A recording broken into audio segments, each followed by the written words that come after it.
looking at my value, trying to check off these boxes. I know the old me couldn't have you. Right.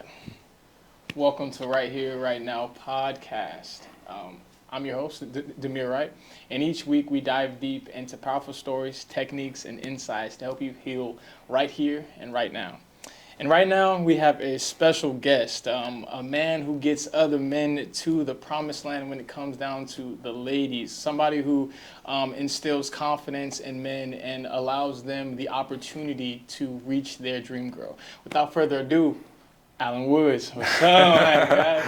What up, brother? Dude. Glad to be here. The smoothest dudes that I've seen. Man. I appreciate you with the fit, bro. You came through, come and smooth. So, start off easy, man. Where are you from? And tell the people a little bit about what it is that you do. Yeah, absolutely. So I'm originally from Antioch, California, but I've lived everywhere at this point.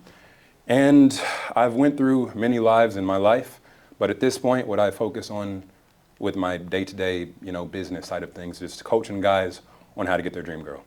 Now, a part of that is helping guys on the purpose side of things, getting more clear on what they want to do with their lives, with their careers, with just really every piece of their lives, because if they're not the right man, well, then they can't get the right girl. So getting the purpose right first and foremost, and through that, getting the right girl. Wow. Very simple. Awesome, man. It sounds like it's not just about it. Don't get me wrong, maybe the end goal sounds like the girl, but in reality, it sounds like there's a lot more that meets the eye in terms of actually becoming the version of yourself that you want to be. And it's funny that we come from the same city, and it's almost like we have like a similar little thing going on. So it's dope that we could be here and try to connect on this. So some easy questions to start off with. Do you have your dream girl? And if so, how long has that relationship been? Or like, what does the path look like for you in your relationships? Yeah, so a couple years ago, I'm going to take a step back for a minute. I was that guy who was working a job every single day for 12 hours from 4 a.m. to 4 p.m. in the military. Hated my life. I would come home, lay in bed, and just stare at the roof and think like, dude, why am I stuck in this exact same spot? Day after month after year, like nothing was changing. And, a part of the pain was that I had no women, but that was just a manifestation of the deeper problems. And the deeper problems was that I didn't have my purpose in order. I didn't have any idea of what I wanted to do with my life. I didn't have the right tribe in place. Everything else was lacking. The women was just a reflection of that. And so for me, as I've just gotten more and more clear on what I want to do as a man, I'm at a point now where I genuinely don't have enough time to date all the girls who I enjoy and like who I want to have in my life. And I'm moving to Europe in about a month, and I'll be there for at least a year. And I've done a lot of long distance before, and I know I could make it work. I'm not going to say that it can't work for me. It's just not a priority for me right now. So I'm leaving myself open to just go to Europe and enjoy the girls that I meet there and live fully in the moment. So I'm not dating anybody seriously right now, but the option is definitely there if I wanted to. That's awesome, man. And talk a little bit about more of the journey of your transition from like finding more purpose and what more purpose looks like. Because what I'm hearing is that you used to live a certain way day to day, and you were like stuck in like this habitual like habit. And talk about the mindset in those habits and what it looks like, and then that transition, because it sounds like a triumphant story. So I just want to dig a little deeper of like, what is the mindset back then? What are some of those thoughts that are like going through and like trickling through, and what is that triumphant story of like, okay, and then that day was the transition? I wish that I could say that there's we all want life to be simple. Everybody wants to simplify things as much as possible. Like, oh, this is the truth, there's no other truth, this is how it is, accept it. But the fact of it is that there's always just areas of gray in between what, the falseness is and the truth is. So for me, there was no like perfectly clear cutoff point between my old life and my new life. But what it looked like back then was I was in the military. I joined because it's funny. I hate authority. I hate working 9-to-5 jobs. And I knew for a fact that I did not want to do that for the rest of my life. Yeah.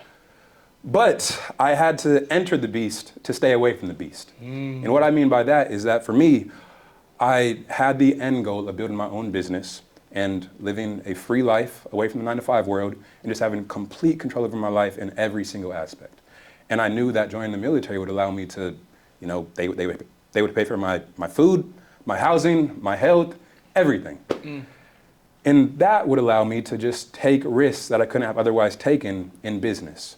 So I joined the military, and a couple months into it, after boot camp, I bought a course that costed $6,000. This was when I was broke. It was when I was unsure of what the future had in mind for me.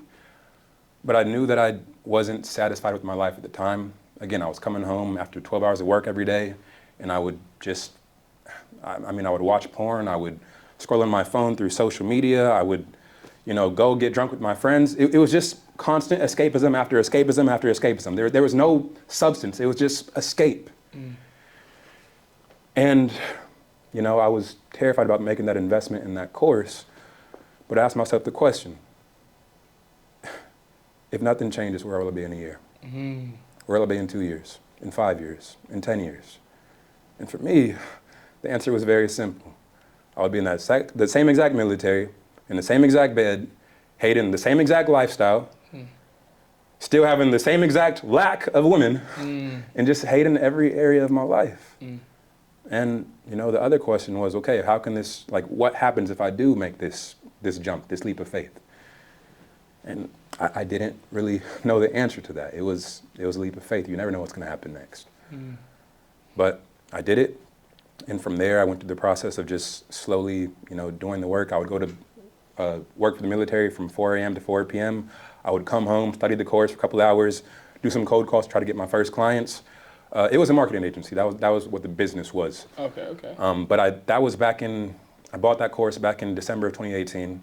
And in the 6 years, goodness gracious, God is good. In the 6 years since then, I've built it to a point where for the past couple of years, I've survived completely off of that. That's awesome. That's what's up. So, not to cut you off, so it was a marketing agency, and obviously that means that it helps you, teach you how to market, how to get clients and everything. But what was that like? What were you marketing at that time? So I was just, it was disconnected from my current business, which is coaching. Okay. I was simply delivering marketing services for other businesses. Gotcha. So roofing companies, solar companies, plumbers, et cetera, et cetera. Now, where it connects to what I'm doing now is that as I started to make money, I realized that money wasn't the end all be all of life, and I still had all these other buckets in my life that were completely empty. I had a bunch of terrible habits. Again, pornography, video games, scrolling social media, doing drugs. I went to jail for a year for doing drugs while I was in the military, and that was a whole nother fiasco.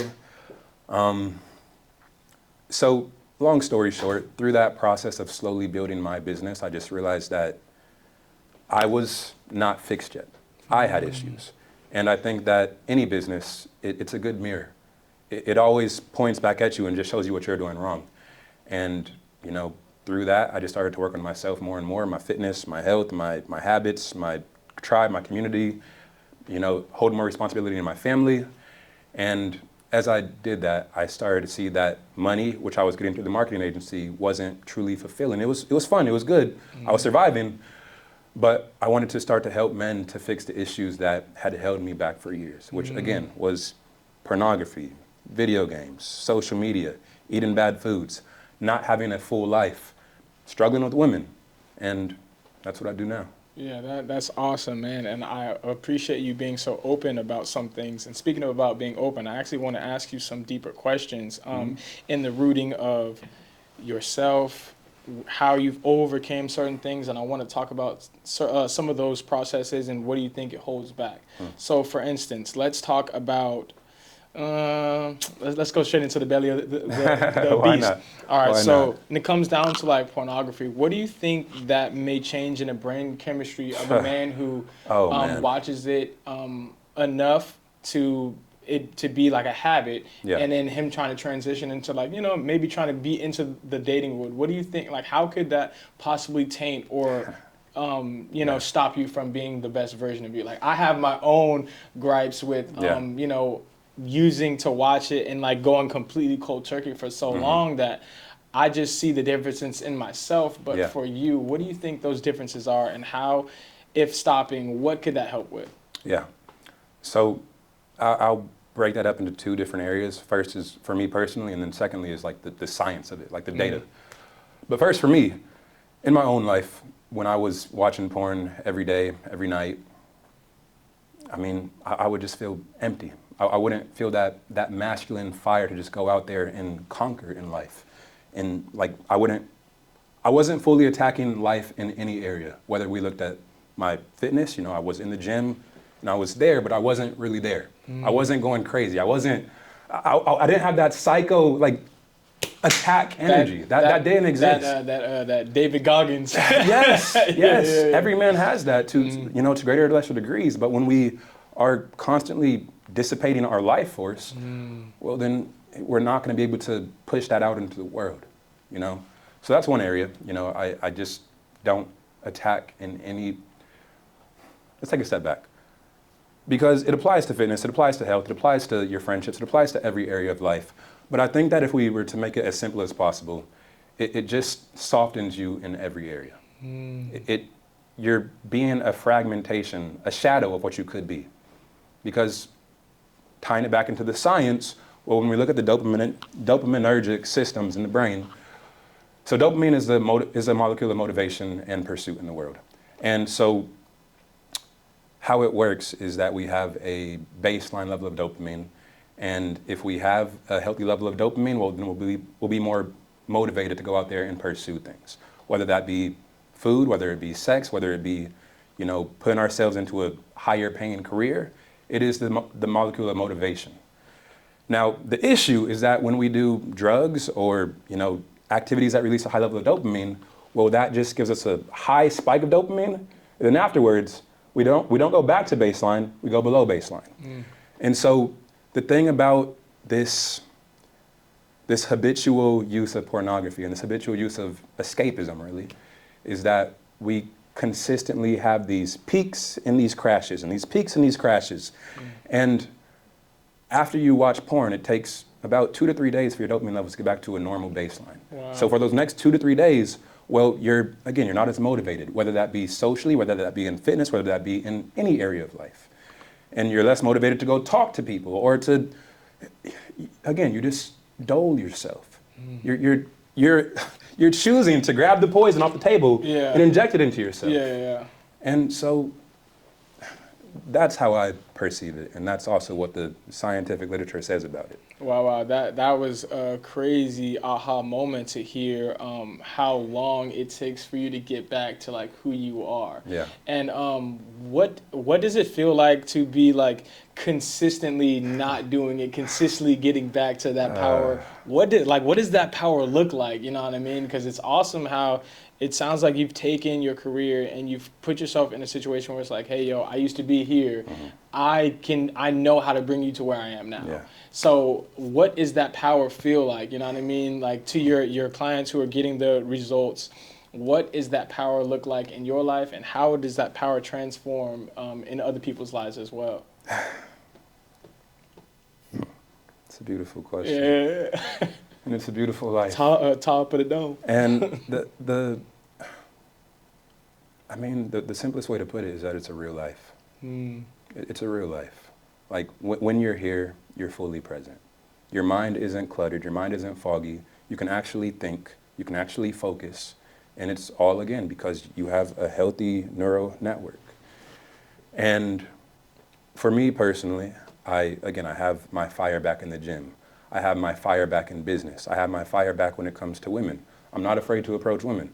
When I was watching porn every day, I would be in my head and thinking, she's beautiful. I don't know if I can go talk to her. Yeah. And bro, like, we have this masculine, this fire as men.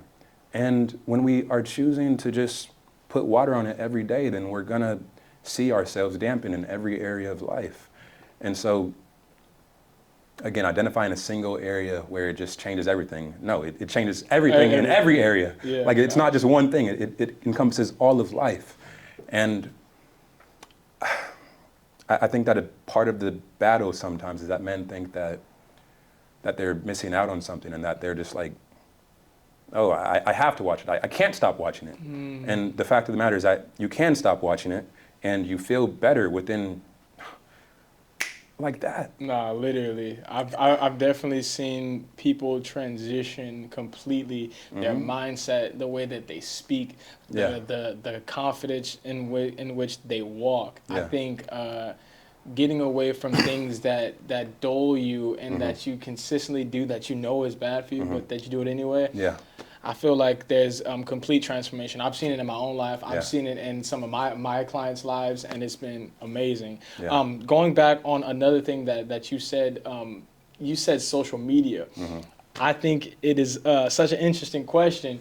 What do you think social media has done to men when it comes down to women? Because, bro, we live in this Tinder and this Hinge and this swipe right, swipe left world. So I have a couple of questions, but I'll start off simply. What do you think social media has done for the dating game? What do you think social media has done to that lifestyle, to that traditional lifestyle? Do you think that you could still be confident? Do you think that you could still be that same person? Or do you think that it also kind of dulls who you could really be? Yeah, so you can certainly still be the same person. You can certainly still go out there like a man and listen to the drivers within you. And when you see the beautiful girl walking by, well, you don't choose to just stare at her like a weirdo. Oh, she's cute. No, just go talk to her. It's people think it's weird, but every time I do that, the girls are thanking me afterwards. Like, wow, you actually came over and talked to me. Nobody does this. Nobody does that. And so I think that the human mind has a tendency to look for the easiest. It's like a river. Like if there's a path in the river, the water's going to follow that path. And it's not just going to create a new path for no reason. So the human brain is the same way. We look for the easiest path forward. And the easiest path is a lazy path. And the lazy path is a social media path. I can get girls through social media and dating apps. That's what most guys do because, again, there's no need to move away from what you're comfortable with. It's like risk. It's like they're eliminating the risk of getting rejected. Eliminating the growth. Yeah. Eliminating the growth of getting rejected. I love that. I love that. Eliminating the growth. So that's the one side of it. But the other side of it, and this is a take that a lot of people won't like, but it's the truth and it's backed by data. The truth is that women want men who are competent. The biggest thing that women look for in their male partners is resourcefulness. And that falls down into a couple different traits, which is things like intelligence, things like ambition, things like discipline. Those are very, very deeply, primarily desired traits by women. So the issue is that women have access to essentially every man out there through social media. It's a globalized economy when it comes to dating. And a lot of girls who I've talked to in the past, like they get offers quite often from guys who are very wealthy to just, oh, I'll fly you out. We come over and do that. Like, so in the past, and I don't hate social media, so don't take it that way to the people viewing. But we have to objectively analyze what the reality of life is in order to see how to best move forward from it. And in the past, we didn't have these multi-millionaires from cities all across the world reaching out to every girl. And when that's the case, and women oftentimes perceive these sexual offers differently than men do, they see it, okay, I have this guy who's a millionaire, he's a 10, okay, I can get 10s. And so now they're rejecting all the guys who are in person around them. 7, 8s. Yes, who want to date them in favor of the guy who's halfway across the world who has zero interest in them, who is just important because he has money. And so my point there is that things have changed very drastically. And I think that between Tinder and Instagram and all the other apps out there, it's just changed the marketplace a lot, and it makes it tougher for men objectively. But it's not a message of despair. Like, any guy can still stand out but most guys just don't do the work. Yeah. Whew. Most guys don't do the work. I love that answer, man. So speaking about the impact of social media on the dating world and the different apps, I got a random question. Do you Okay. feel like people can find love on like Tinder and Instagram and all those things? Like obviously the probability is possible. Yeah. But do you think that you could be you can genuinely find love, right? And the only reason I say genuinely is because from my perspective, when it comes down to social media, you only show people what you allow them to see. And Yeah. I think it's a little different in person because that blinder is kind of off. If a man walks up to a woman in a random situation, those blinders are like, you can only be what you are in that moment, you know? Yeah, that's a good question. It's a really good question. And what you're saying is spot on. Like people have a strong, propensity towards doing what makes them look most favorable to the outside world. But I know that you can find love on social media because I've dated absolutely amazing girls through social media and through dating apps. I met a girl who I dated for over 2 years through Tinder, or was it? Yeah, through Tinder back in like 2019, and it was amazing. So I know that it exists. I don't think that dating apps are the most ideal place to do it, but I think that the possibility is absolutely 1,000% there, especially because what you're saying is spot on about the sense of you're probably going to put on some level of exaggeration on Tinder and social media and everything else. It's just the reality of the game. Yeah. But once you meet that person, well, then all the facades and all the BS and the curtain, no, you're going to see who they are pretty quickly. Yeah. Within, 1, 2, 3, 4 dates, you're going to have a very good grasp of who this person is. Yeah, facts. And so at that point, even if they've seen like the slightly polished version of you through social media, well, now they're seeing the realness of you and they get to choose for themselves in person whether or not they like that. And yeah, I think it's definitely a powerful tool that can certainly lead to love. Yeah, that was nice. So, speaking about leading to love, and I'm just thinking about all the different things that we've talked about, and I got so many things swarming in my brain. Yeah. So I'm thinking about confidence, because I feel like it takes a certain level of confidence, whether it's a DM or in person, for a man to even try to attempt to do what it is that they do. And I've kicked it with a whole bunch of different type of guys in the way of like, we go to a club, we go somewhere, and they're like, oh, that girl's so pretty, and you're like, bruh, if you don't go talk Go do something. Right, What are you doing, bro? Isn't that the worst thing, bro, when you hear somebody talking about what they want to do, or like even worse, before you get to a place where you're going to, and they're like hyping themselves up, like, man, I'm about to be talking to these 25. people, man, I'm about to get all these numbers, and then you get there, and then like there's a wallflower, and then like back against the wall, it's their favorite song. Yeah. I'm like, bro, isn't this your jam, bro? We was just slapping this in the car, and you see kind of people shy away. I wonder, what do you think that is when people shy away? Like, you know what I mean? Like, do you think that other men being there who they think are cool, or they think are super confident, or they think are good looking, not in like a weird way, do you think that is what slows men down from just like, yo, I'm that dog, I'm still that cool guy? Or do you think it's always just like, it's like a self-reflection? They've always like not really been the most confident person, or you know what I mean? Like I always think about these things because I think of like the alpha, right? And a lot of people are the alpha until they get around alphas. So I guess my ultimate question is, what do you think is some of those boundary or those barriers that people need to go through to like find that confidence? Yeah. So to answer the first question of whether or not it's them being scared because of the guys that they're around, or if it's them being scared because that's just who they are, the answer is it's both. You know, like it's not just one or the other. It's both of them. And what I mean by that is, so we as males, we have this tendency to just, and it's not a bad thing, I don't think, but we have this tendency to want to be as strong as possible and to look as strong as possible and to have the macho face and I can't be hurt. I can't be like, I'm a man. And it's good. It is. But there's a point in certain areas of life where it can become negative, where it can become toxic, where it can hold us back. And one of the key areas is when it comes to approaching women in day-to-day life. Because if you're with, 5 homies and y'all all a bunch of G's, Yeah. and you see the beautiful girl walking by, well, it's a whole lot. Like you have 2 possible outcomes if you approach her. Either you go over and it goes decently well and you get her number, and you go back to the boys and you're like, oh, I did it, boom, boom, boom. Yeah. Or you go over and she rejects you and you walk back and they're laughing at you and they're like, bro, you a dweeb, blah, blah, blah. Yeah, roasting you. Yeah, so the easiest option is just to sit back and be like, oh, I'm not even attracted to her. Yeah, play it Yeah, off cool, like she's cool. alright. Yeah. I ain't even tripping. Like, mind you, in his mind, that was his dream girl. Yeah, exactly. So when that's how we're perceiving this moment, well, of course we're not going to take action. Let alone when you add to that the fact that you've probably approached a girl cold maybe 2, 3, 4 times in your life for most guys.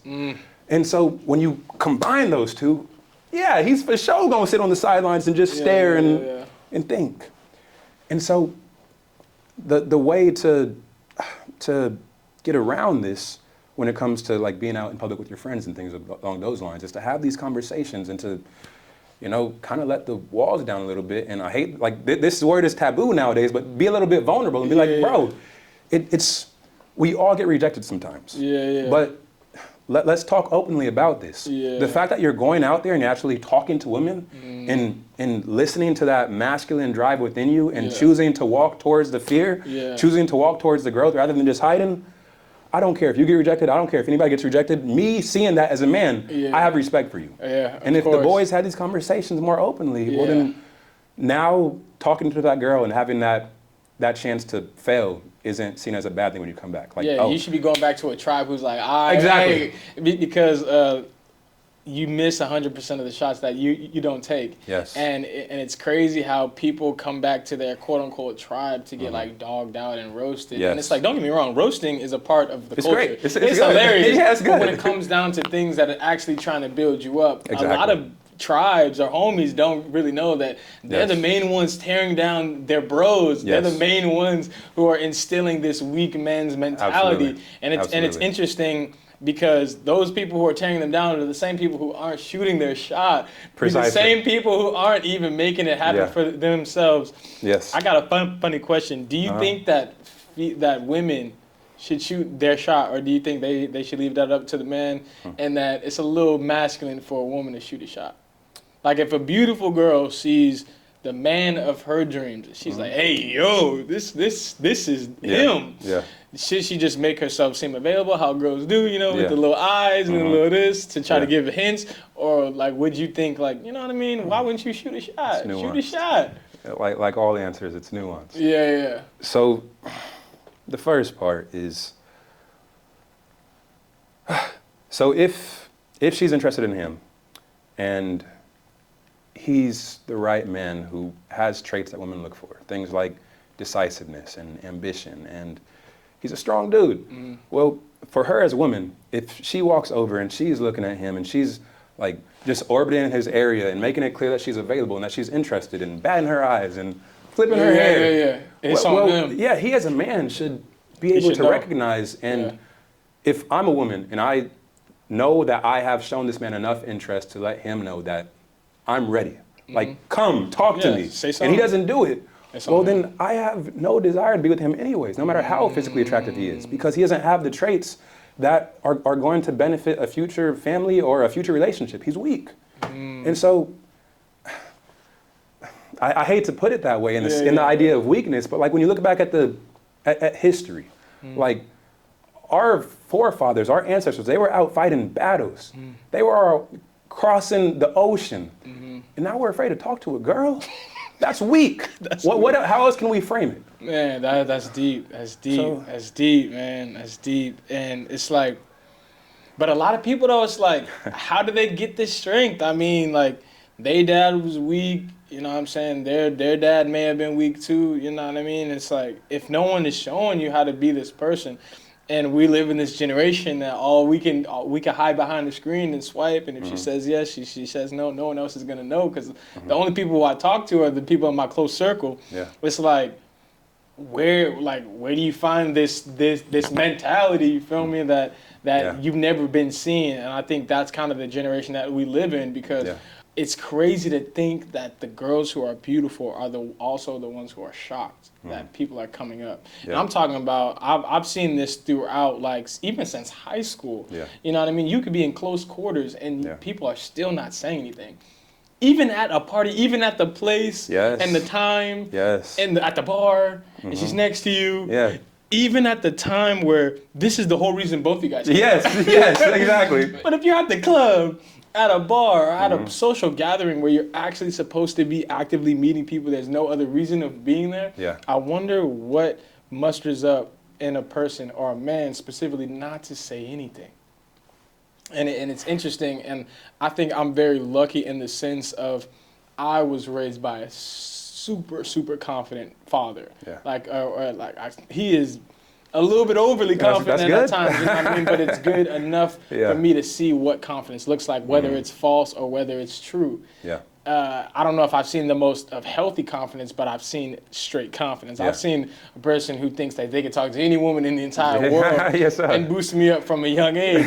So I feel like I'm lucky in that, but a lot of people are like raised by like a beta dad or like not the alpha. And I think that you end up attracting that type of energy in your friend group. Absolutely. And so I'm just like, how do you become the alpha? You know what I mean? How do you become the big dog?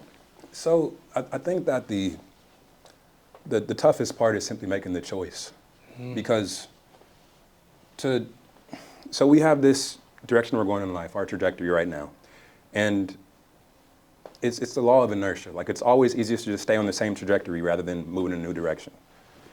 An object in motion stays in motion. An object that's not in motion won't move. And so if you're going in this direction, well, the hardest part is just looking over there and seeing this guy over here that's living life differently and saying, okay, everything I've done until now is wrong. Like, that's a painful thing to say to yourself. Like, me choosing to live life how I'm living right now, it's all wrong. Maybe not even all of it, just bits and pieces are wrong. It hurts. That is a strike to the ego on a very deep level. But until you make that choice, it's impossible to grow in any area of life. So that's the biggest step. But nowadays, in this modern day social media age, well, it's a bad thing, but it's also a good thing. And there are more people nowadays so I'll caveat this.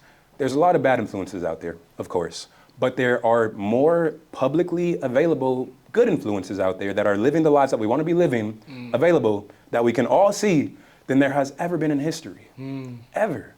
And so you are the average of the 5 people you spend the most time with. But that's not just in person.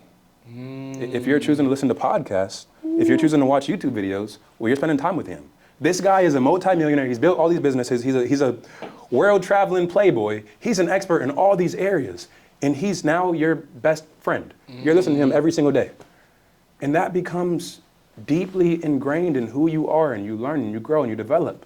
And so in this day and age, it truly is a choice to stay stuck in the same position. Like, nobody has any excuses at this point in time. Facts. I think that's a crazy gem to talk about, because a lot of people talk about, the 5 closest people to you is who you are. But you said not only is it the 5 closest people, it's maybe not 5, but it's the closest things that you're listening to on a day-to-day basis. What are you ingesting? What music are you slapping? Who are the people who you have on your social media who you're scrolling through their feed and you're looking at their lives and you're trying to act like them, when it's like, is that actually in alignment with who you are, what your values are, and is it bringing you closer to the destination in which you're trying to go? And I think a lot of people subconsciously aren't going in the direction that they're trying to go. And I think it's just a matter of like leaders and followers. And I think a lot of people end up following just because they've never been able to lead. They've never seen it in themselves. And I think it's super important, like you said, it's a choice. It is a choice. At one point in life, it is a choice. Like, you could blame this on whoever. You could blame not learning this with your dad, or not seeing this in marriage or healthy relationships growing up. And then once you get that awareness to be able to say that, then it's on you. And I think that's the hardest part of the male role of like, okay, now that's the biggest strike to your ego. Is like, okay, now it's my choice. Yeah. What am I going to do? I have to realize that I'm wrong. I think that was like something huge for even me, was realizing you could be wrong. I think that was the biggest powerful. thing. Yeah, it's like, oh snap. If I'm wrong, then that means like somebody else is right. And I feel like for me, that was something that was like transformative, because like for me, somebody else being right and I'm wrong was the hardest thing, because when I'm growing up, they're beating it into me how they're right and I'm wrong, and then like you try to find your voice. But in finding your voice in those type of dynamics, sometimes you go overboard to like compensate, right? And I think it's important how the male tries to find that balance of like not having to overcompensate, and a true leader is able to take wisdom and advice and seek advice. So it's awesome that people are seeking advice from you, man. I'm appreciative of hearing from your story. I have a question for you. This podcast. Oh yeah. I don't mean to cut you off, but I have a question for you, because Let's get it. you mentioned that one of the turning points for you was when you started being able to see that there's times when you're wrong. First of all, when do you feel like you first had that realization that, you know, this is an area where I'm wrong?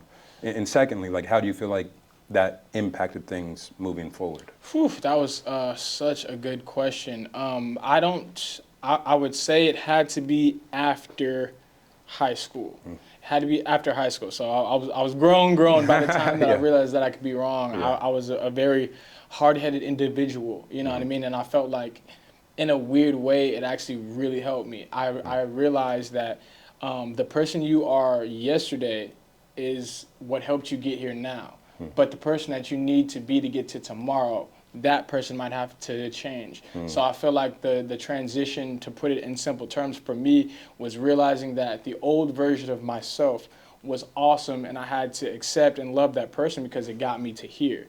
But if I need some more wisdom, I got to realize that from age 1 to 19, it ain't gonna cut it if I'm trying to be a man to 20 and on. So I feel like that was the biggest thing for me, was realizing, hey, yo, where is this wisdom that I can seek, and how can I be wrong? I feel like I first learned that in relationships, which is funny, but I learned it in relationships with women, because I found out that women, for me, was the first time that I was able to like listen and like let my guard down, right? Be vulnerable, be available to be wrong. And when it came down to relationships, I knew that I was wrong. You know what I mean? I knew that I didn't have all the answers.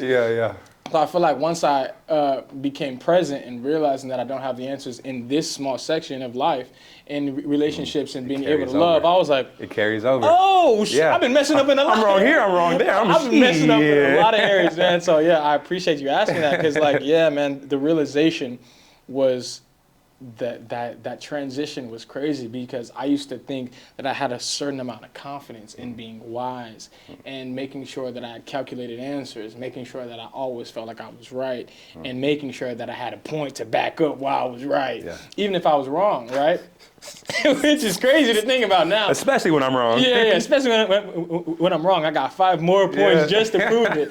Or like just arguing until somebody gets exhausted. So you still have a way to win, even if you lost, right? So I think all those things, I realized that the true wisdom, bro, is in listening. I seek to understand and not necessarily be heard so much. And I think it's transitioned wonderfully, man. So I'm definitely blessed to be able to seek wisdom rather than to think that I'm the one who gives it. And that's kind of one of the reasons why I started this podcast, was like to have the transformative conversation. I'm not always the one saying all the answers. A lot of the times, if you notice, I'm the one asking them. So I appreciate you for finally asking me a question. Another question for you too. You mentioned that you were just walking past a girl on the street. And, you know, you just talked to her. Was that a habit for you before that point in time, or like was that kind of a, you know, a first or second time thing for you? No, I'm not gonna. I would love to sit here. No. That's a great question, man. I think that, again, I was built up as a young man from my dad. We didn't necessarily connect on a lot of things, but one thing we did connect in on was women. And he would talk about it a lot growing up. Even as like even in like second grade, like, oh, bro, you got a girlfriend? Like, you know, it was always a running joke. Yeah. But the way he instilled confidence was always through women or not being fearful. So like that was one thing that he always did was like talk about fear. You know what I mean? That's so important. I think that one thing that I would love to give my dad credit on is fear. Like if there was a rat or if there was a bug, if there's anything as a child, he would make me grab it with my actual hands. And obviously as a kid, that's disgusting. Like I didn't grow up as a kid and I was just like this fearless kid. I was scared of like everything, right? So it was super cool for me to look back and like, now I'm not scared of bugs. Now I'm not scared of rats, right? And now I'm not scared to talk to girls because like my dad made it seem like he had this silver tongue and like everyone who talks about him is like, oh, his personality and his charisma. So I think that some of the things that fell onto me from him was charisma, talking to girls, and not necessarily, not even just girls, just being able to be you. You know what I mean? I think that's super important to find your uniqueness and stand on that. And I think that I was able to do that at a very young age, and I've always really been outspoken. So, no, it was definitely not my first time with the belly of the beast. I love that. I love that point you said about being able to be uniquely you and stand on that.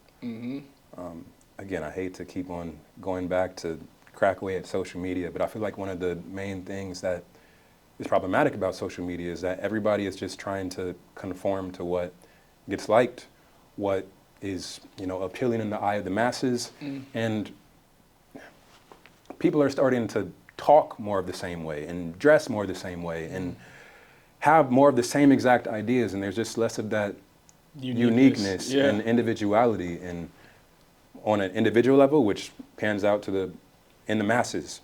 And I think that that's really one of the darkest sides of social media. I think it's hard to stand on your own, especially with social media, with words, because like if you get on the wrong end of social media, like we got like cancel culture, we have all these things in place to like we live in a generation where if you do not think the way the masses think, not only are you wrong, you're but dead. you are terrible. You are a bad person. Like, and I think it's been interesting because like in our generation, we've seen a shift. I remember you could say whatever you wanted to when we were growing up. And then out of nowhere, we got to a point where it's like, hey, yo, you say the wrong thing, bro, you're going to get canceled. People are going to put you online, and people are actually seeking to tear you down in all these different areas of life. And I think that is like, it's terrible, man, because it doesn't allow you, again, to be uniquely you. And I think we're slowly coming out of it. We're slowly coming to the tail end of like, wait a minute. If you don't have a difference of opinion, how are we going to learn which one we want to choose? You know what I mean? And all these different media companies trying to like sway us to thinking this and that. So I feel like I'm lucky enough not to necessarily subscribe to any like mainstream thoughts. Like I really try my best not to like do the whole dead scrolling or like look at news, you know, which is crazy. It's like, how do you not know what's going on in the news? Well, at the same time, if you're looking at the news every day, like, for instance, my grandma, she looks at the news every single day, and she's fearful. She has like random fears that I've never even heard of. And I'm like, what? That's never even happened. Like, why would you be scared of that if it hasn't happened yet? And I'm like, oh, wait, the things that you subscribe to, the things that you're scrolling into, the things that you watch on a day-to-day is telling you, be afraid, have fear. Completely. And fear is one of those things that I fell in love with, because I realized that on the other side of fear is the person you've always wanted to be. So, and I feel like you said, it's a choice. And I have a quote that, like, if you, it's escaping me now, of course, but it's basically talking about how you have to fight the person who you've always been if you're trying to go to a different place. So I think that in itself, like, fighting is fear. But once you fall in love with that fight, bro, you fall in love with who you are and who you're trying to become. So speaking about becoming and just being that person, man, I just want to say, man, I'm proud of you, bro, for going through that journey and being able to share with the people. To wrap it up, I don't know why I'm looking at the camera. To wrap it up, what do you feel like is the last piece of advice that you would give to men who are watching this and they want like one last piece of game? What is maybe something that you've learned in your season of being you? How would you transition that and tell the people? Yeah, that's a good question. So the answer for me is pretty simple. It's not about the dating apps or the perfect pickup line or being able to perfectly send her this DM on Instagram. None of that matters. None of it. And not even just talking about dating, but like we all look for these shortcuts and quick tips and ways to just get to where we want without doing the work. And the truth of it all is that the foundation of everything in life, everything, from your career to your social life to everything comes down to you as a man. Everything. So my advice would be very simple. Focus on you. Get you right. Okay, what are the action steps from that? Well, first and foremost, you have to control the mind. This is something that I talk about a lot, but a lot of guys, they just kind of skip over it. Like they're like, okay, just tell me the cool stuff. No, the mind is the cool thing. Like this thing right here, it controls everything else in your life. If you don't get this right, you're screwed. You're not going anywhere. And so the question then becomes, okay, how do I control the mind? How do I get complete control over this thing that is going to create everything else in my reality? The answer is very simple.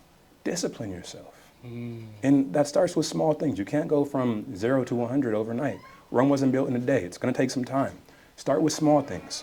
Get off your phone at a certain time every night and don't just stay scrolling until 3 a.m. Get proper sleep, because sleep is when your body repairs itself, when your mind repairs itself. Start asking yourself questions about what you want from your future. Who do I want to be? What do I value? What are my standards? Who do I want around me? And so all of these small things that we do on a day-to-day basis, well, they quickly turn you into a completely different type of man from the normal man. And at that point, life becomes pretty damn fun. I heard that, man. I appreciate you, man. Absolutely. Man, thank you for coming in, bro. That's the rest of the podcast, man. I appreciate you. Let's go. Thank you for having me, brother. Of course, G. I'm looking at my value, trying to check off these boxes. I know the old me couldn't have you.